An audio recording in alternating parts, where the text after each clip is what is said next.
traditionnel achat du drapeau et de la carte postale. Il est joli celui-là, drapeau, hein, fort. Et en une semaine, on aura fait 3 drapeaux là quand même. On peut s'arrêter à Budapest. On peut s'arrêter à Vienne. Mais on peut aussi s'arrêter entre les deux à Bratislava.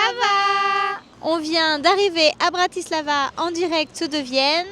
On va découvrir cette capitale européenne à taille humaine. On vous emmène bien sûr avec nous et on commence tout de suite par l'emblématique Château de Bratislava.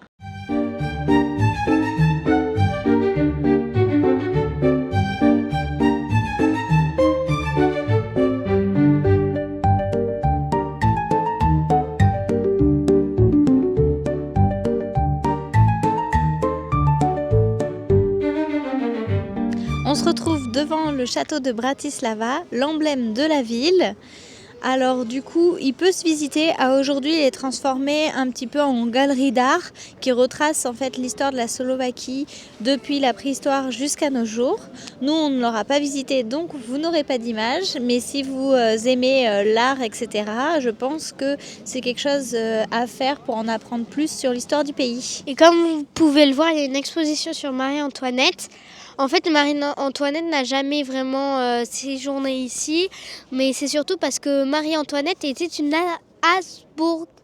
Habsbourg, oui, voilà. Et du coup, elle avait quand même des liens avec ce château. Que les Habsbourg, ce château, en fait, c'était la capitale du royaume de Hongrie, donc appartenait à la famille des Habsbourg. Marie-Antoinette est une Habsbourg avant de partir pour la France. En 1770 exactement. Allez, on continue la visite de cette capitale à taille humaine. Avec la Cantine. Et oui, bon, on a essayé de trouver un restaurant avec des spécialités. Mais en regardant la carte, j'ai l'impression que c'est des spécialités géorgiennes. Bon, on va voir. Moi, ça a l'air bon en tout cas. j'ai peur parce que mon verre, c'est une limonade, mais pas au citron. Donc il y a plein de fruits, goyave, enfin, etc. C'est une limonade géorgienne. Ça sent chimique. Hein.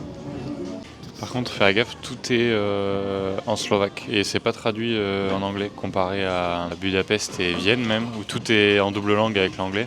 Bon, par contre, ils parlent très bien anglais partout. Partout où on est allé. C'est chaud quoi.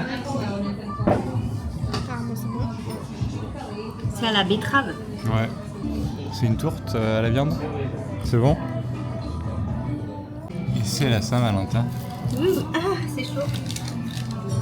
Là, on est en digestion. On a mangé 1 kg de brioche. Ouais. Le truc qu'on a mangé à midi, c'était bon, mais alors, c'était trop. Bon, on a abusé, on aurait dû prendre. Enfin, on pensait pas que c'était si gros en fait. 2 plats, ça suffisait là. Ah ouais, 2 plats pour 3, ça suffisait. Ouais. Et encore, Là, abusé. Et en fait, je sais pas, c'était spécialité géorgienne, c'était pas cher et on se dit, ouais, ça doit être petit. Non. C'est des big brioches et c'est full brioche, full fromage. Je pense qu'on est sur la capitale la moins peuplée du monde, non? On a regardé, il y a 500 000 habitants. Donc, ouais, c'est une des plus petites capitales, hein, je pense. En tout cas, elle est très propre. Après, en proportion, parce que le pays, la Slovaquie, c'est un grand pays quand même. C'est assez grand. Et ils ont mis donc cette capitale à l'ouest complet du pays, à la frontière avec l'Autriche et la Bulgarie. Je pense dans un souci économique. En fait, Vienne et Bratislava, c'est un peu pareil parce que Bratislava, c'est vraiment pile à la frontière. Et Vienne, oui, c'est un peu aussi à la frontière. Donc là, on a Bratislava à la frontière. Et là, Vienne, un petit peu plus loin de la frontière, mais pas beaucoup. Et oui, petit pardon, c'est moi. Minute culture.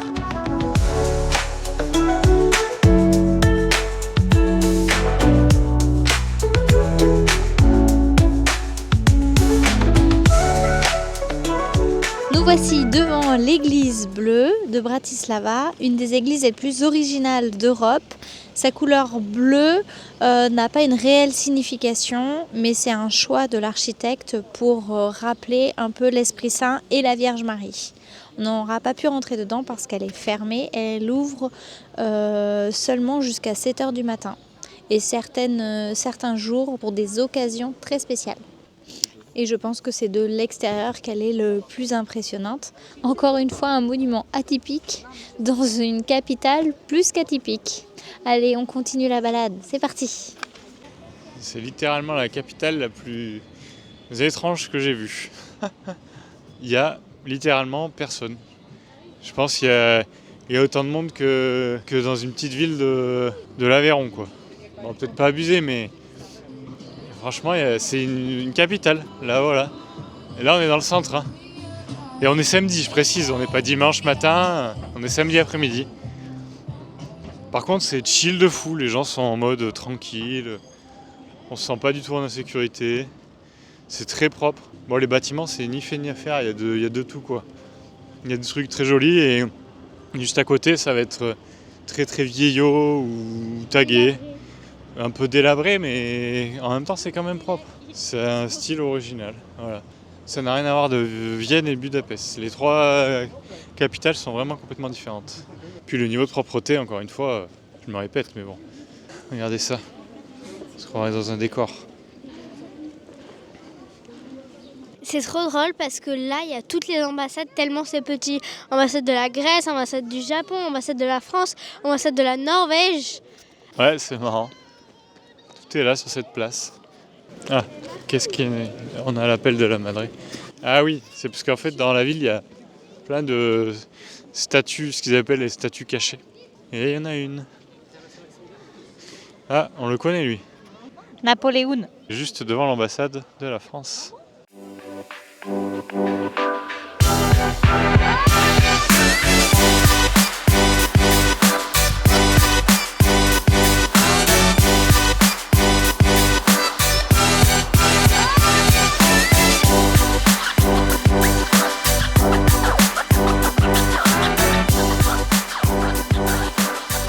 va faire un petit tour dans la cathédrale Saint-Martin. On n'était pas parti pour aller voir ça, mais elle se trouve sur notre route. Alors, on va s'arrêter.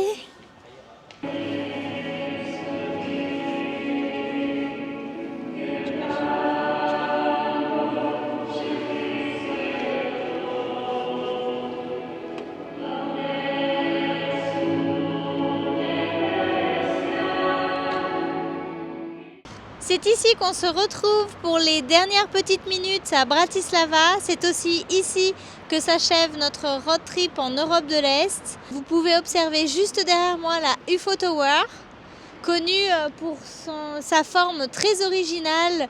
On pourrait l'apparenter à une ovni, tout aussi originale que cette capitale qui n'a rien d'une capitale. Elle est hyper calme, toute petite et vraiment à taille humaine. Je vous conseille vraiment de venir à Bratislava si vous êtes soit à Budapest ou à Vienne. Ça se fait très facilement en train, c'est direct. À 45 minutes de Vienne et à peu près 2 heures de Budapest. Ça se fait sur une seule journée. C'est un incontournable à faire, je pense, pour découvrir et mettre les pieds dans un nouveau pays. Mais vraiment, pour résumer notre road trip sur ces 3 pays de l'Europe de l'Est, je vous conseille vraiment de venir le faire en famille. C'est safe et on apprend plein de choses sur l'histoire de cette partie de l'Europe. Pour notre part, on va vous laisser ici avec quelques images de la fin de notre séjour. Et avec de l'ASMR. Parce que... ASMR.